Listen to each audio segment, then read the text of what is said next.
At what point do you think people starting out should consider doing ads? Because for a lot of people, and for like me as well in the past, like ads are scary, man. You're spending money up front with the hope of making money back. So, you know, and there's so many variables, targeting, creatives, So at what point do you think, is it like when you're already feeling quite comfortable, you're making maybe a good amount, paying the bills, and then you're like, you have some spare money to start playing around? Yeah.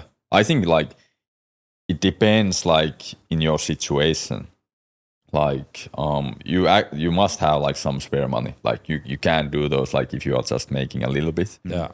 Like I think you can grow organically like 30, 50, 70K. Some people like advise like you shouldn't even like do any like ads. Pure profit then as well if you don't do ads. Yeah, exactly. Yeah, that's the thing. Yeah, you're gonna lose some money, but let that sink in, by the way. Crazy. 30, 50, whatever K you said. Yeah. Organically. Organically, yeah.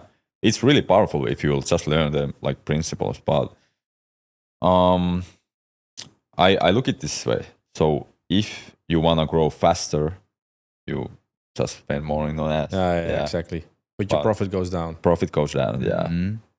At least for some point, because I could stop the ads. I don't need the ads because I have so many customers, so I can just resell them and I have followers. But yeah, it depends always on the situation. But at least you need to have like some spare money and start to try out. Yeah. But the hedonistic treadmill doesn't stop. Once you reach 70, 80, you get accustomed to it and you're like, all right, what's the next step, right? Yeah.